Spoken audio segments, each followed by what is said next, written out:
Shalom amigos, un gusto saludarles y estar de nuevo con ustedes. Le damos las gracias al Boreolam porque continuamos aprendiendo de sus maravillosas enseñanzas a través de los libros que los sabios han dejado a nuestra disposición y que podamos aumentar en sabiduría.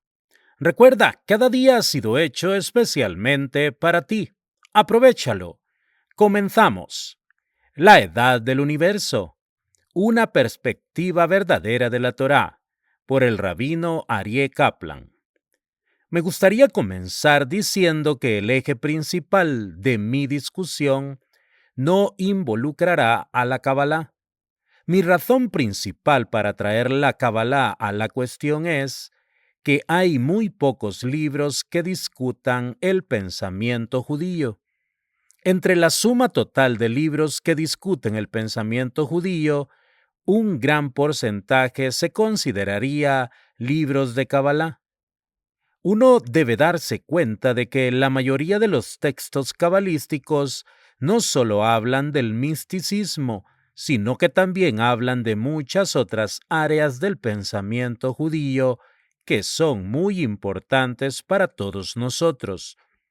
Por lo tanto, no estoy hablando de la Kabbalah por sí. Más correctamente, estoy hablando de la edad del universo, como se discute en la literatura cabalística. Comenzaré con una pregunta que ha existido durante casi un siglo. Se trata de la edad del universo y es una pregunta clásica. Para todos los propósitos prácticos, la Torá parece enseñar que el universo no tiene más de 6.000 años.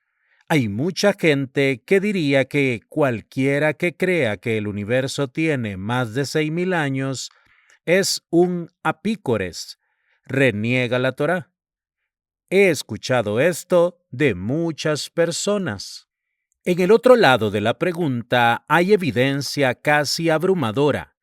Esto incluye evidencia terrestre, como datación radiactiva, registros fósiles, muestras de núcleos de hielo y capas geológicas, así como evidencia astronómica, como el fondo cósmico de microondas, desplazamiento al rojo de galaxias y cálculos de distancia de paralaje de estrellas cercanas y galaxias, que el universo tiene más de 6.000 años, tal vez incluso millones de veces más de 6.000 años. Esta es la pregunta. Hay muchos enfoques para resolver esta pregunta. Varios de ellos se citan en el libro Desafío, y hay otros muchos enfoques. Pero la cuestión no es solo cómo resolver esta cuestión, sino cómo resolverla de manera satisfactoria. Antes de que podamos comenzar siquiera a tratar de resolver la pregunta, debemos comenzar con algunas introducciones. La primera introducción es probablemente la más importante. En cualquier discusión sobre el pensamiento judío, uno debe saber lo que dicen las fuentes. Puede ser muy bueno construir ideas lógicamente sobre la base de un conocimiento limitado. Muchas personas son culpables de esto, pero si uno realmente quiere desarrollar un pensamiento judío, debe saber lo que dicen todas las fuentes de la Torá al respecto. De lo contrario, uno puede muy fácilmente terminar con un pensamiento judío totalmente erróneo. Un ejemplo. Hace unos 8 años, recuerdo, hubo una pregunta sobre la vida extraterrestre. Recuerdo que mis hijos regresaban a casa de la yeshiva, el centro de estudio, y me decían que les habían enseñado que cualquiera que crea en la vida en otros planetas es un apícores. Reniega la Torá. También escuché esto de varias otras personas. Esto me molestó mucho. Me molestó por la sencilla razón de que colocaba a Saadia Gaón, Hasdai Crescas, autor de Or Hashem, el rabino Yehuda Barceloni, quien se cita en Tosafot, y el autor de Mate Dan, más conocido como Segundo Kuzari, en la categoría de Apicorsin. No lo consideré muy apropiado. En uno de mis primeros artículos en Intercom escribí sobre la vida extraterrestre. En lugar de hablar con Zebarot, con ideas originales, cité lo que dicen las fuentes. Escribí lo que Saadia Gaón, citado por el rabino Yehuda Barceloni, el Kuzari y el rabino Hasdai Crescas, al final de Or Hashem, dicen al respecto. También cité a Sefer Habriz, quien trae una fuerte evidencia sobre la vida extraterrestre de la propia Gemara. La Gemara de Moed Katán 16a cita el verso de la canción de Deborah: Maldito sea Meroz, malditos sus habitantes. La Gemara luego cita una opinión de que Meroz es una estrella. El Sefer Habriz dice que si Meroz es una estrella, el versículo habla explícitamente de sus habitantes. En cualquier caso, después de que se publicó el artículo, me aseguré de que la mayoría de los directores y yeshivot, centros de estudio, lo tuvieran en sus manos. La gente entonces era mucho más circunspecta al usar el término apícores al hablar de la vida en otros planetas. Entonces el primer principio es que en cualquier cuestión del pensamiento judío, uno debe volver a las fuentes. Si una persona quiere desarrollar un pensamiento judío, así debe ser. Una persona debe tener cuidado de asegurarse de que los Gedolim, los grandes sabios del pasado, no haya dicho lo contrario. La segunda introducción es un principio que hace el Rambam en su Perush HaMishnayot. Cuando uno tiene una pregunta sobre un hecho histórico o pensamiento judío, no hay una regla definitiva. En una cuestión de halajá, la ley, después de una discusión de diferentes opiniones, debemos llegar a una conclusión. Cualquiera que no se ciña a esa conclusión va en contra de la halajá, keneged halajá. Sin embargo, en el caso del pensamiento judío o de cuestiones históricas, esto no es cierto. El Rambam destaca este punto en su Perush HaMishnayot, en Shevuot, al final de Makos, y en algunos otros lugares en Shas, el Talmud.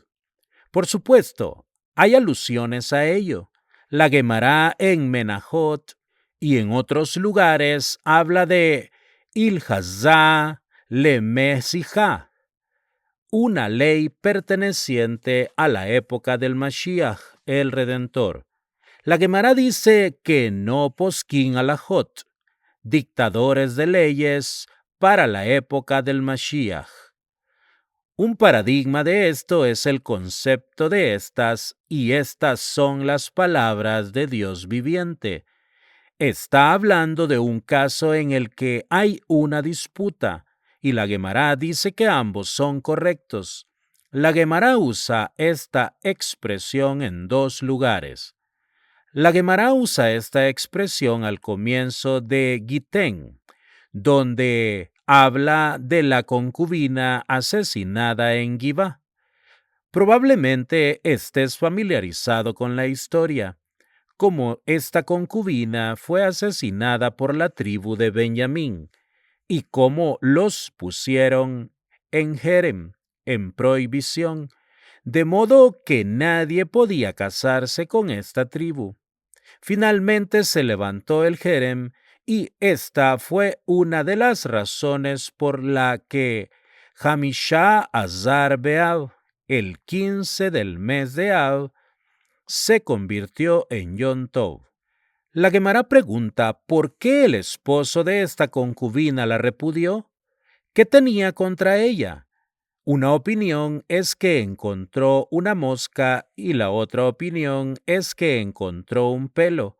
Rab Abiasar le preguntó a Eliyahu con qué estaba tratando Hakadosh Baruj Hu, y Eliyahu respondió a la concubina en Givá y que estaba de acuerdo con ambas opiniones.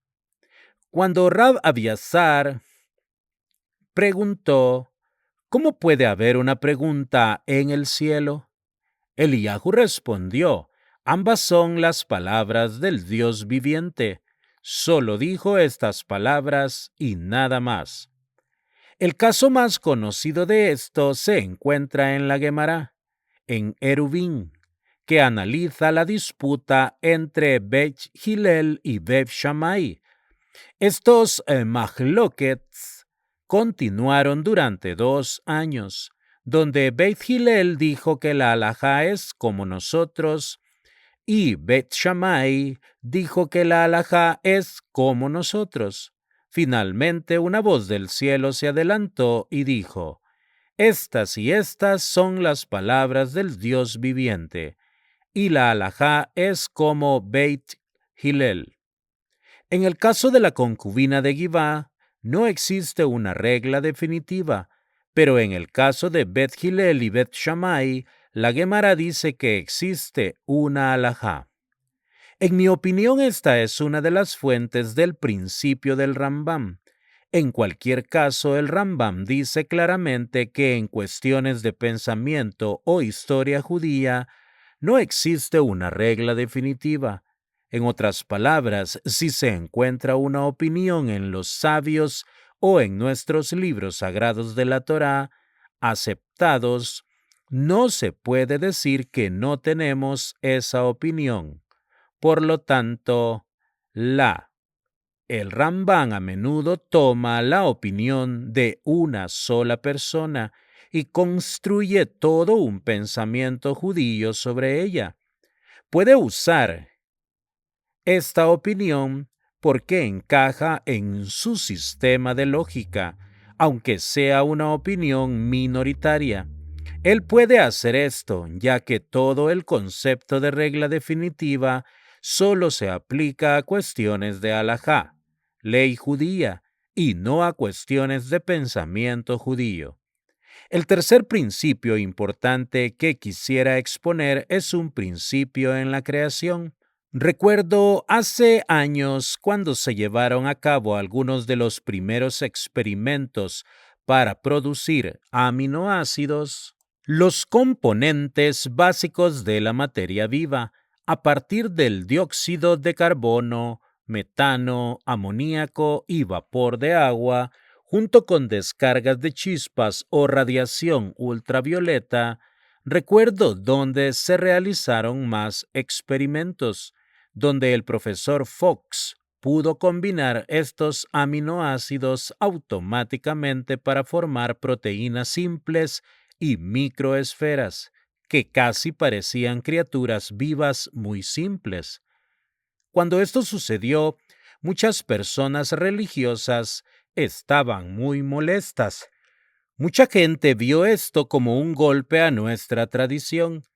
Aquí vimos que la interfaz entre lo vivo y lo no vivo no era tan inmutable o inviolable como la gente pensaba que era. Recuerdo que en esa época la gente se acercó a mí y me preguntó, Rabino Kaplan, ¿qué piensa de eso? Mi reacción fue, Ma gadlu ma'aseja Hashem. ¿Cuán grandes son tus obras, oh Dios?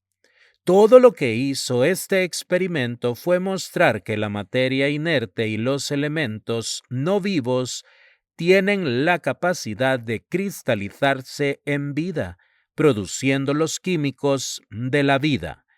Pero, ¿qué significa esto? Significa que quien quiera que haya creado la materia básica del universo, la creó para ser la piedra angular de la vida. Quien haya creado el átomo de carbono, lo diseñó específicamente para que, bajo ciertas condiciones, se convirtiera en aminoácidos y proteínas. El hecho de que la materia no viva pueda cobrar vida es en sí mismo extremadamente notable. Para ir un paso más allá, sabemos que todas las propiedades químicas de la materia derivan de las propiedades del electrón. Por lo tanto, aquel que diseñó el electrón tuvo que diseñarlo de tal manera que inherentes a la estructura del electrón fueran todas las propiedades de la vida y todas las reacciones químicas extremadamente complejas que intervienen en la materia viva. Por lo tanto, cuando veo carbono y otros elementos no orgánicos cristalizándose en sustancias químicas orgánicas y vida, mi primera reacción es Magadluma Zha Hashem. Más allá de eso, puedo imaginar una serie de refinamientos, puedo imaginar materia que sustentaría la vida vegetal, pero no la vida animal, y podría imaginar materia que podría soportar la vida animal, pero aún no estar lo suficientemente refinada para soportar los procesos complejos que ocurren en el cerebro y la mente humanos. Siento que el hecho de que ciertas configuraciones de la materia puedan dar lugar a pensamiento es un fenómeno muy significativo. Por lo tanto, cuando la gente me pide pruebas de la existencia de un creador, digo, mira, la materia misma. Solo hay un tipo de materia en todo el universo. La materia no podría haber evolucionado ya que es básicamente inmutable, y sin embargo la materia contiene todas las propiedades necesarias para la vida y el pensamiento. Este es un principio muy importante. Ahora volvamos a nuestra pregunta. ¿Qué hacemos con la edad del universo? Un problema es que muchas personas han tomado una posición al respecto. Cuando la gente toma una posición sobre algo es muy difícil para ellos cambiar de opinión. Déjame darte un buen ejemplo. Si hiciera una encuesta entre esta audiencia, ¿cuántas personas aquí creen en un universo geocéntrico? Es decir, ¿cuántas personas de aquí creen que la Tierra es el centro del universo? No muchos, pero ¿creería usted que hace apenas 50 años se publicaron libros sagrados que decían que la visión correcta de la Torá es que la Tierra es el centro del universo y que cualquiera que dijera lo contrario iba en contra de la Torá? Ma'amar Mabó Hashemesh, impreso junto con el Sefer Hatehumá por el rabino Jaim Vital. Hago hincapié en este punto y siento que es un punto muy importante. Muy a menudo la gente tiende a pintarse a sí misma en un rincón intelectual. Entonces, una vez que se encuentran pintados, no tienen salida. Recuerdo que en Torah Beta'az, hace muchos años, estábamos discutiendo el envío de un cohete a la Luna. Esto fue mucho antes del Sputnik. Y le pregunté a una de las personas allí, no diré su nombre, ¿qué piensas sobre enviar un cohete a la Luna? Dijo que es imposible según la Torá. Es imposible enviar nada fuera de la atmósfera de la Tierra, porque por encima de la atmósfera está el fuego elemental, y todo lo que pase sería quemado. Me mostraron libros sagrados que decían eso. Obviamente sabemos que este no era el pensamiento judío correcto, pero una vez que te pintas a ti mismo en un rincón intelectual, es muy difícil salir. Como judíos de la Torá, no podemos darnos el lujo de pintarnos en un rincón intelectual del cual no podremos salir. Este es un peligro particular cuando nos involucramos en cualquier discusión sobre la edad del universo. Esta pregunta es uno de los mayores problemas que enfrentan los científicos judíos ortodoxos, y de hecho, todos los judíos de la Torá hoy. Recuerdo cuando estaba en Washington, muy a menudo en Melavá Malká, comida después del término del Shabbat, en nuestra casa surgía este problema. ¿Qué haces al respecto?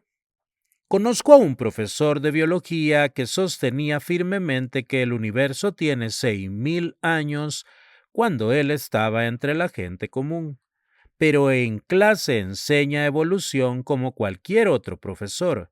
Este es un punto de vista esquizofrénico. Cuando estás con gente común, crees una cosa, pero cuando estás en el mundo científico exterior, crees otra cosa. Obviamente, este no es un enfoque satisfactorio. Otro enfoque es el que tienen muchos Hasidim. Dicen, ¿qué saben los científicos? ¿Saben lo que está pasando? ¿Saben lo que está pasando? Son un montón de farsantes, un montón de fanfarrones, un montón de estupideces. ¿Realmente tienen una manera de averiguar la verdad? Encuentran un hueso y creen que es de un mono. En este punto quiero enfatizar que no estoy discutiendo la evolución o sus diversas teorías. Esta es una discusión completamente diferente y posiblemente no relacionada. Ahora simplemente estoy discutiendo la edad del universo. Pero creo que para alguien que sabe lo que es la ciencia, este es un enfoque muy insatisfactorio. Tenemos una idea de lo que implica la paleontología. Tenemos una idea de lo que implica la geología y la datación radiactiva. Tenemos una idea de lo que implica la astronomía. Podemos hablar casualmente de que una estrella está a 1 millón de años luz de distancia y no nos detenemos a pensar, bueno, eso es demasiado.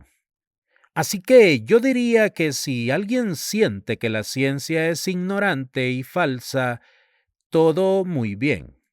Muchas personas prefieren no aceptar la ciencia como un desafío digno, pero creo que para muchos de los que estamos aquí, ese enfoque sería totalmente insatisfactorio. Para que podamos encontrarnos con la oposición y enfrentar el problema de frente, ¿cómo lo enfrentamos? Hay varios puntos de vista publicados. La más simple, es que hace 6.000 años Hashem creó el universo con una historia. Hay cierta lógica en esto, y uno puede incluso encontrar un indicio de ello en la Gemara. Si Hashem creó un árbol, ¿el árbol tenía anillos o no? Si tenía anillos, entonces tenía una historia. Esto se puede extrapolar a toda la vida. Cada criatura tiene que haber tenido un padre, por lo que tenemos una historia que se remonta mucho, mucho tiempo atrás. Hashem podría haber creado fácilmente el universo para que pareciera que no tuviera más de 6.000 años.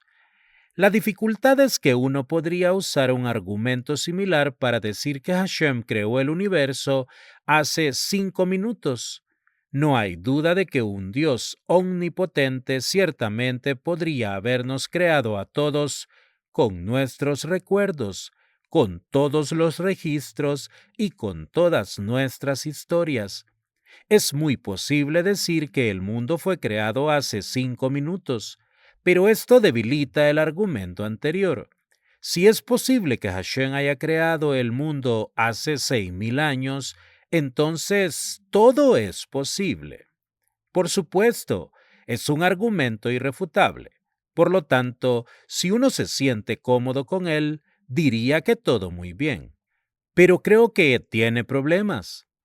Toca casi la deshonestidad intelectual y el sofisma. No presenta más problemas de los que responde. Parece hacer que todo el judaísmo dependa de un argumento simplista. Pero hay un problema aún más serio. En ningún lugar de la literatura de la Torá encontramos que Hashem creó el universo para que pareciera tener miles de millones de años. Si no fuera por los descubrimientos científicos actuales, nadie hubiera hecho tal declaración basándose únicamente en las fuentes de la Torá. Por lo tanto, este enfoque no es más que apologética. Hay otro enfoque que mencionaré de pasada, es decir, que cada uno de los días de la creación fue realmente de miles de años.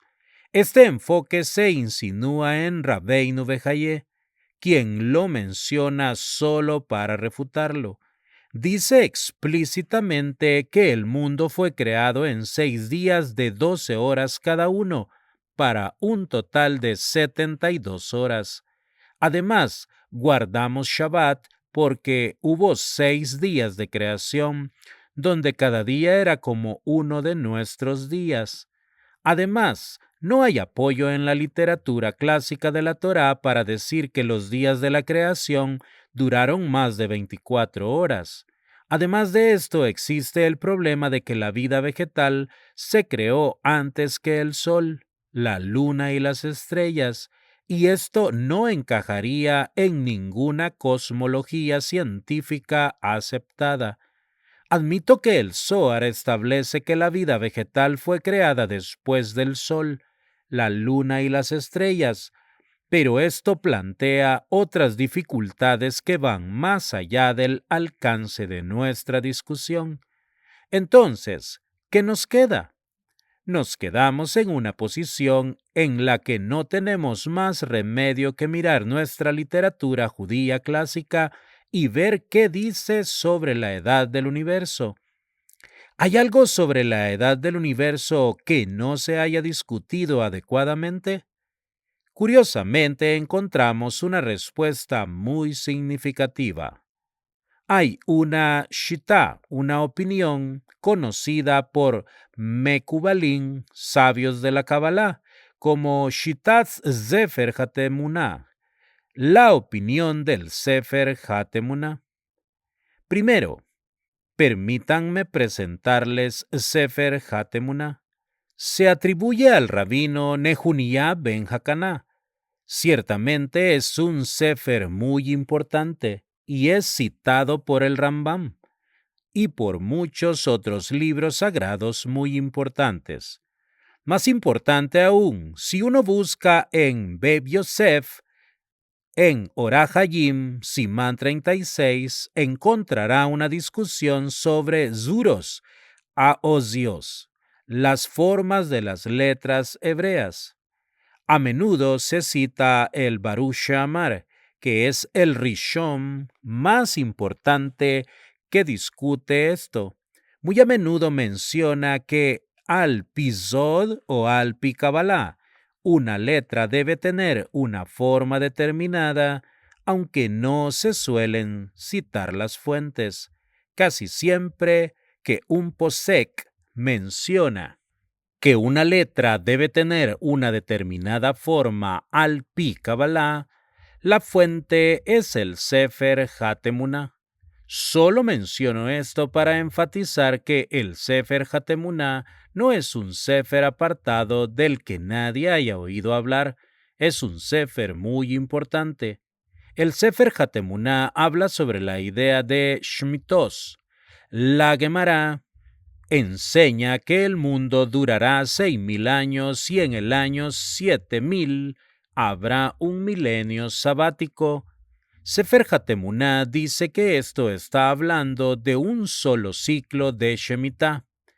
Al igual que en Yovel, el jubileo, hay 7 ciclos de Shemitah, así que hay 7 ciclos cósmicos de Shemitah, cada uno de los cuales tiene una duración de 7.000 años. Por lo tanto, el universo desde el principio hasta el final existirá durante 49.000 años. Hay una pregunta sobre en qué Shemitah estamos ahora mismo. del mismo Sefer Hatemuná. Parece que estamos en la segunda Shemitah.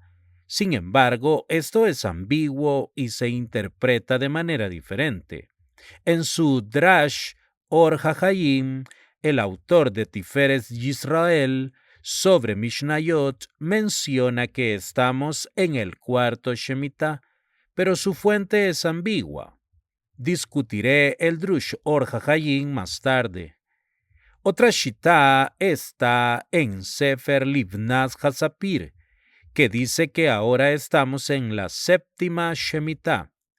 Él relaciona esto con las palabras del Sefer Hatemuná. Él dice que este es el significado simple de lo que dice el Sefer Hatemuná. El Livnas Hasapir es un Sefer de Kabbalah del siglo XIII. Él dice que la forma en que aprendes el Sefer Hatemuná no es lo que parece al principio, pero eso realmente significa que estamos en el séptimo ciclo Shemitah. En otras palabras, el universo tiene 42,000 años. Antes de continuar, debo mencionar que los textos de Kabbalah más recientes no mencionan la shita de Sefer Hatemuná. La razón es que dos de los más grandes Mekubalim lo disputaron. El primero fue el Ramak, el rabino Moshe Cordovero, al final de su Sefer Shiur Hokmah, quien dice que no seguimos la shita del Sefer Hatemuná. También el Ari, en su Likutei Torah sobre Behar, dice que el Sefer Hatemuná es incorrecto. De hecho, en la Hakdamá de Sefer Vayakel Moshe, el autor dice: mira la grandeza del Ari. Hubo una shita que fue sostenida por todas las primeras generaciones de Mekubalim, pero el Ari dijo que estaba equivocada. Pero aún así, como he dicho, esto involucra una cuestión de pensamiento judío y no es posible una regla definitiva. Por lo tanto, uno tiene todo el derecho de hacer uso de esta información. Y podría mencionar que entre los que lo apoyan estaba el Radbaz, a quien el rabino Jaim Vital llamó el Rebe del Ari. Aunque Radbaz es más famoso por sus Teshuvot, también escribió Maguen David, un comentario sobre Sefer Hatemuná. Hay una serie de alusiones a la shita de Sefer Hatemuná en el Midrash. En el verso, era la tarde y la mañana un día. El Midrash dice: esto enseña que hubo un orden de tiempos antes de la creación mencionada en la Torá. Por lo tanto, vemos que hubo un tiempo antes de la creación descrita por la Torá. Podría advertir que el Rambán y los Ikarim interpretan este Midrash de manera algo diferente. También hay otro Midrash muy famoso que dice: Dios creó universos y los destruyó. En la mayoría de las fuentes de Kabbalah desde la época del Ari se interpreta que esto habla de universos espirituales. Esta fue la interpretación que el Ari le dio a este Midrash. La mayoría de las personas que se consideran conocedoras de la Kabbalah, habiendo aprendido el Zohar y Kishbei Ari, dirán que el Ari dice que esto está hablando de mundos espirituales y no irán más allá. Por lo tanto, sostienen que esto no está hablando de universos físicos en absoluto. Sin embargo, entre los libros sagrados que interpretan esto a la luz de la shita del Sefer Hatemuná, está el Maarejes Elocus, el comentario al respecto.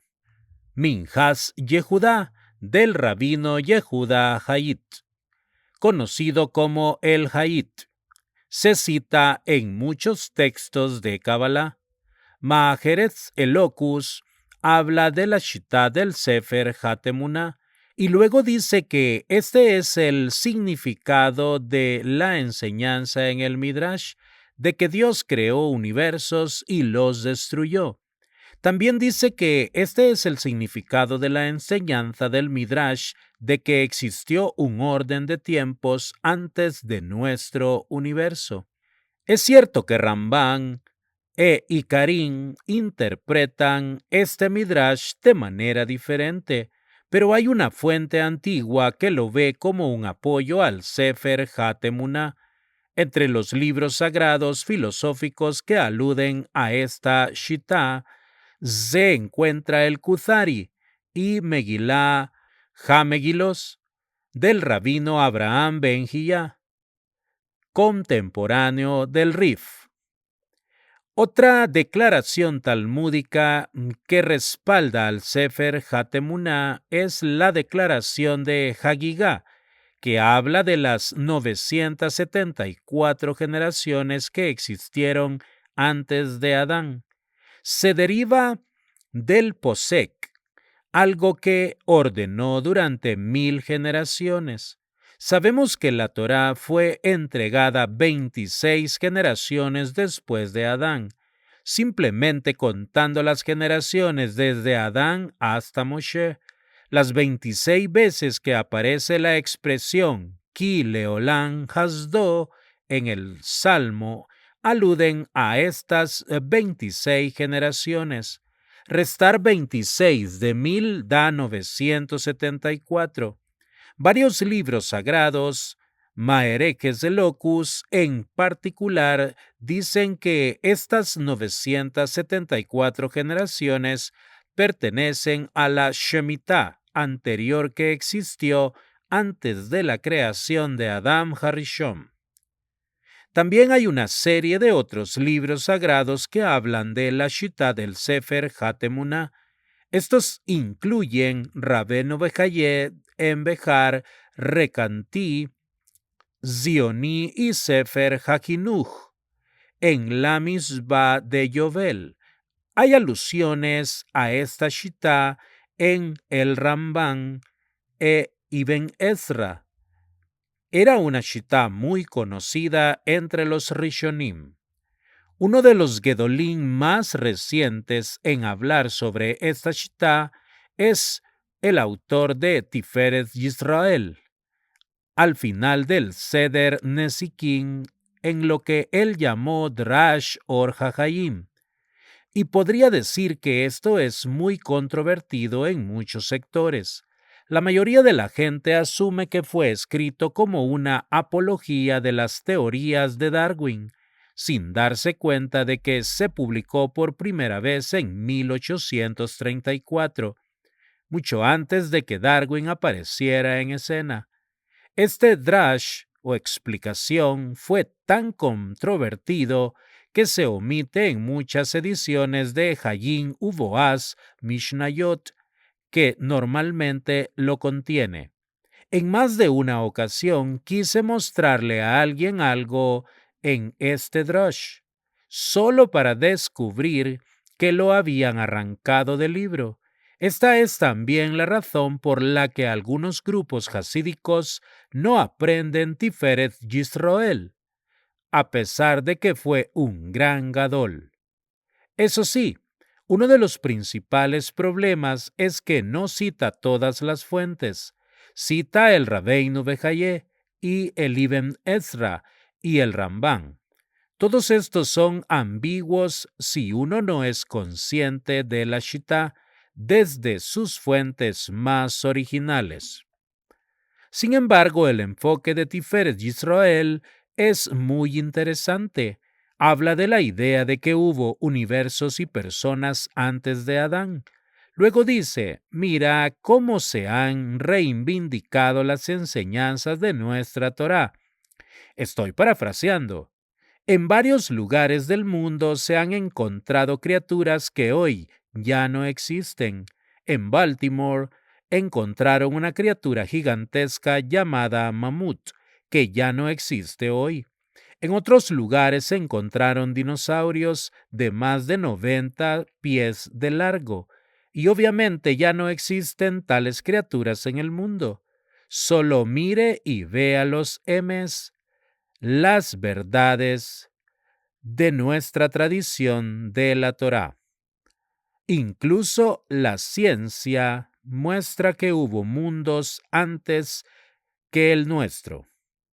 Un enfoque tan diferente al de la gente de hoy, en lugar de ver la paleontología y la geología como un desafío a la Torá, Tiferes Yisrael las ve como una reivindicación de una importante Torá Shita. Continúa diciendo que montañas como el Himalaya, mencionadas por su nombre, fueron creadas por grandes trastornos.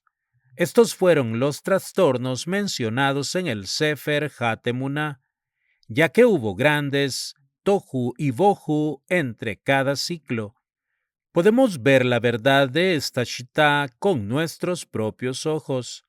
Este enfoque es muy diferente al de muchos judíos frum, observantes, que ven la Torá y la ciencia en desacuerdo entre sí.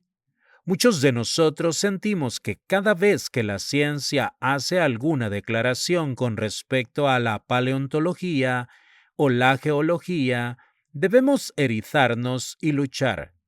El Tiferet Yisrael, por otro lado, lo ve como una vindicación de una importante shita de la Torá. Otro punto extremadamente importante es el planteo por el rabino Yitzhak de Min Ako. Si miras en Shem Hagedolim, encontrarás que Yitzhak de Min Ako era un Talmid Heber del Rambán. Vivió en Ako al mismo tiempo que el Rambán estaba en Eretz Israel y aprendió de él Nigla y Nistar. El rabino Yitzhak de Min Ako fue considerado uno de los más grandes Mekubalim, sabios de la Kabbalah, de su tiempo. Se le cita varias veces en Reshit Hotmah. El rabino Yitzhak de Min Ako es conocido por varias cosas. La mayoría de las preguntas sobre la autenticidad del Zohar fueron planteadas por él, ya que investigó su autoría. Era amigo personal del rabino Moshe de León, quien publicó el Zohar. Cuando surgieron preguntas sobre la autenticidad del Zohar, él fue quien investigó yendo a la ciudad natal del rabino Moshe de León. Toda la historia se cita en el Sefer Hayu Hassim, quien abruptamente interrumpe la historia justo antes de que el rabino Yitzhak llegue a su conclusión final. La mayoría de los historiadores sostienen que no conocemos la opinión final del rabino Yitzhak, pero están equivocados. Hace unos 3 años alguien vino a mí y me pidió que tradujera partes de un manuscrito del rabino Yitzhak de Min Ako, conocido como Otzar HaHaim. Solo hay una copia completa de este manuscrito en el mundo y está en la colección Gunsberg en la biblioteca Lenin en Moscú. Esta persona me consiguió una fotocopia completa del manuscrito y me pidió que tradujera ciertas secciones. Declaré que la única condición por la que traduciría el manuscrito es si me quedo con la copia. Así es como conseguí en mis manos este manuscrito tan raro e importante. Por supuesto, como todos los demás Sefer de mi casa, había que leerlo. Me tomó un tiempo descifrar la letra, ya que es una escritura antigua. Una de las primeras cosas que descubrí fue que fue escrito unos 20 años después de que el rabino Yitzhak investigara el Zohar. Abierta, clara e inequívocamente declara que el Zohar fue escrito por Rabbi Shimon Bar Yochai. Esto es algo que los historiadores no saben, y esta es la primera vez que lo discuto en un foro público.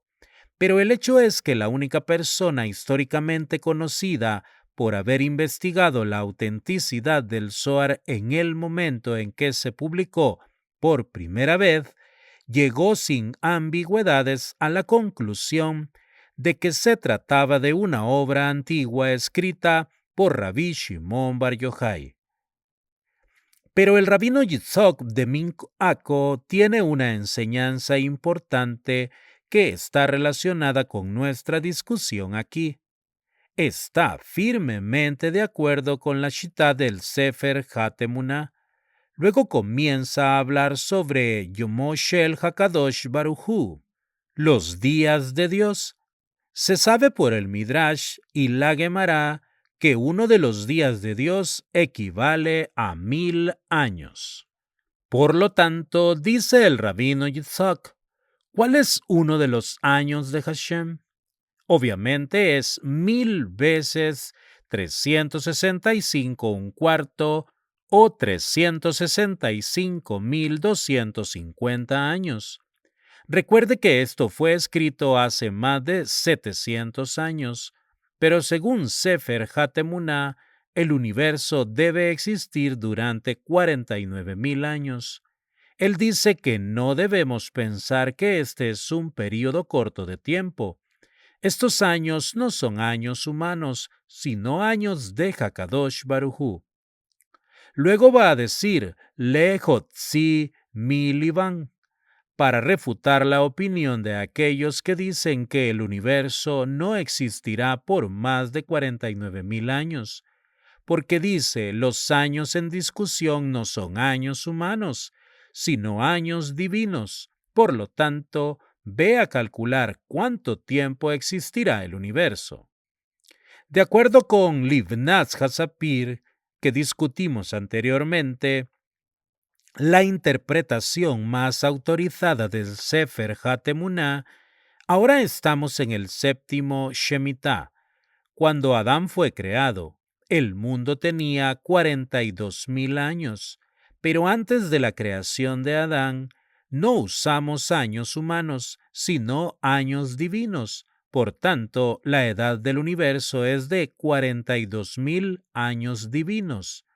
Como hemos visto anteriormente, un año divino son 365.250 años humanos. Por tanto, la edad del universo es 42.000 veces 365.250 años humanos. Haz el cálculo y verás que resulta que el universo tiene cerca de 15.000 millones de años. Esta es una figura interesante. De la mayoría de los cálculos hechos sobre la base del universo en expansión y otros aspectos de la cosmología, esta es precisamente la edad del universo dada por la ciencia y, sin embargo, esta cifra se da en una fuente de la Torá de más de 700 años. No hay disculpas aquí. ¿Cómo encaja todo esto en el texto de la Torá? Un enfoque es el de Majeretz Elocus, que mencioné anteriormente. De acuerdo con esto, la Torá comienza, en el principio Dios creó el cielo y la tierra. Luego no cuenta lo que sucedió en todos los años siguientes. Simplemente dice la tierra era tohu y bohu, como dice el Midrash. Está hablando de la tierra que ya existía, ya que había un orden de tiempo anterior a este. Entonces, entre en el principio Dios creó y el Espíritu de Dios flotaba sobre la faz del agua, hay un número indeterminado de años, tal vez incluso 15.000 millones de años. Esto no es demasiado sorprendente. En medio de Parashá Hukat, entre Pará Adumá y la muerte de Miriam, hay un hiato de 40 años, como lo enseña Ibn Ezra. Puede que no sea tanto como 15.000 millones de años, pero el principio es el mismo. Este es un enfoque muy simple. También hay un enfoque más sofisticado al que se alude en el Zelah HaKadosh y varios Midrashim. Uno de los enigmas de la Torá involucra los dos relatos de la creación. No estamos hablando de lo que dicen los críticos de la Biblia, ya que están en un camino completamente equivocado y su opinión no tiene nada que ver con nuestra discusión. Pero en cualquier caso hay dos relatos de la creación del hombre, uno en Bereshit Aleph y otro con más detalle en Bereshit Bet. 13,7 mil millones o 15 mil millones según el método de cálculo y el modelo cosmológico asumido. Esto no resta valor al punto del rabino Kaplan en lo más mínimo, pero sentí que debía mencionarlo para completarlo. También se debe tener en cuenta que el cálculo del rabino Yitzhak tiene un rango ligeramente alterable. Por ejemplo, si se utiliza un año lunar de 354 días, se obtiene una edad aproximadamente de 14.800 millones de años. Por supuesto, a menudo se me ha enseñado que en las 32 midot de Rabbi Yossi HaGalili, esto se da como un ejemplo de midot, Kelal Achar Maaseh. Aunque uno pueda pensar que se trata de dos historias, en realidad son una. Sin embargo, la pregunta de Bereshit Aleph también se plantea en la Gemara, en relación con Adán y Javá. La Torá primero dice, Él los creó varón y hembra, lo que indica que ambos fueron creados simultáneamente. En Bereshit Bet, la Torá dice que Adán fue creado primero y luego Javá fue creada de su costado o costilla. Esto se discute en la Gemara en Berajot, Eruvin y Ketuvot. Se dan dos respuestas. Una es que Adán y Javá fueron creados como gemelos siameses y luego se separaron. La otra respuesta que da la Gemara es que un relato habla del pensamiento y el otro de acción. El primer relato donde Adán y Javá fueron creados simultáneamente ocurrió solo en el pensamiento. En acción, Adán fue creado primero. En la Gemara en Ketuvot Daf 7, esto hace una diferencia en cuanto a cuántos Sheva Berajot se dicen, 6 o 7. Según esto, la Torá en realidad cuenta dos historias diferentes sobre la creación del hombre. Uno trata sobre el pensamiento, la etapa de planificación de la creación del hombre, y el otro es Maaseh, la acción. Por lo tanto, en realidad hay dos relatos de la creación. Tosafot en Rosh Hashanah en realidad dice que hubo una creación entera en el pensamiento. Tosafot hace una pregunta. Creemos que el mundo fue creado en Nisan. Todavía en Rosh Hashanah decimos Hayom Haraz Olam. Hoy es el cumpleaños del mundo. Tosafot responde que en Nisan hubo una creación en Maaseh, pero en Tishrei hubo una creación en el pensamiento. Ocurrió en Nisan hace más de 15 mil millones de años. Luego, mucho más tarde, hace menos de 6.000 años, Dios creó el mundo en Maaseh, en Hechos. El primer relato fue así antes de la primera Shemitah, año séptimo, y el segundo relato en esta Shemitah. Esto también se alude en otro Midrash que pregunta por qué se usa el nombre Elohim en el primer relato de la creación y los nombres Hashem Elohim en el segundo relato. El Midrash responde, al principio Dios quería crear el mundo con Midot Hadin, pero luego lo combinó con Midot Harahamim. Esto es citado por Rashi. Por lo tanto, hay una creación con Midot Hadin y otra con Midot Harahamim combinados. Sin embargo, vemos que durante todo el primer relato de la creación, incluida la creación del hombre y el primer Shabbat, se usa el nombre Elohim. Por lo tanto, debemos decir que Midot Rahamim, cualidad de misericordia, se agregó después del primer Shabbat y que la Torá está hablando de una segunda creación. Pero como dicen los libros sagrados, según el Sefer Hatemuná, el primer relato habla de una Shemitah de Din y el segundo habla de una Shemitah que es Rahamim. Hay otro midrash pertinente. Todos aprendimos al comienzo del Mishpatim que solo la palabra Alev es pose les harishonim. Se separa de la narración anterior. Solo donde la Torá dice Be'ale continúa la narración. Pero el segundo relato comienza con las palabras Ale toldos hashamayim haaretz. Estas son las crónicas del cielo y la tierra. La Torá usa la palabra Ale.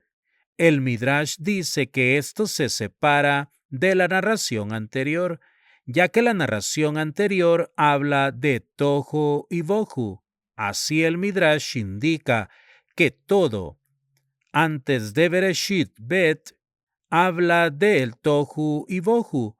El mundo solo había sido creado en pensamiento, pero no en hecho, así que era Tohu y Bohu. Pero, ¿cuál es el significado de creación en el pensamiento? Para ello debemos remontarnos a mi tercera introducción. Al comienzo de esta charla, dije que cuando Hashem creó el universo, tuvo que crear su materia con propiedades muy precisas y particulares. En el mismo instante de la creación, en el mismo comienzo, Hashem tuvo que crear todas las fuerzas y todas las propiedades que tendría la materia. Creó la fuerza de la gravedad, creó la interacción electromagnética que hace posible la mayoría de las reacciones físicas y químicas, creó las fuerzas nucleares. Él creó la gravedad para que el agua se juntara en un solo lugar. Luego refinó más la materia para que pudiera existir la vida vegetal, la vida animal y finalmente el pensamiento humano. Los 6 días de la creación, por lo tanto, hablan de la creación en el pensamiento, donde Hashem ajustó las propiedades de la materia en anticipación de todas las cosas que eventualmente contendría el universo. Siguiendo la Guemará, la creación del hombre en el 6º día fue creación en pensamiento. Por lo tanto, los 6 días tenían que estar en pensamiento, siguiendo a Tosafot. Esta fue la creación en Midat Hadin, cualidad de juicio, que se llamó Tohu y Bohu. Esta fue la creación en 6 días que tuvo lugar al comienzo mismo de la primera Shemitah, hace más de 15,000 millones de años. Sin demasiada dificultad, todo esto puede encajar en los propios Pesukim, versículos. Luego la Torá continúa hablando sobre la creación de Adán Harishon. Como dice Ram, comenzamos nuestro calendario con la creación de Adán Harishon, que tuvo lugar hace 5,738 años, desde el momento de esta charla. La conclusión de todo esto es que, si uno examina nuestros Mekoros, fuentes y libros sagrados, y ve lo que nuestros sabios nos han enseñado, vemos que el judaísmo está muy en armonía con el mundo tal como lo ve la ciencia. No estoy hablando de teorías científicas o filosóficas, sino de evidencia y hechos científicos. No hay problemas importantes. Los problemas han sido discutidos hace siglos Y mientras mantengamos una firme base en nuestros libros sagrados, Hakedoshim, santos, realmente no hay conflicto. Amigos, hasta aquí la lectura de este día. El Boreolán mande Parnasá Tová a sus mesas, Hashem bendiga la obra de sus manos y que siempre el estudio de la Torá esté en sus vidas. Hasta la próxima con la ayuda del Boré Olam.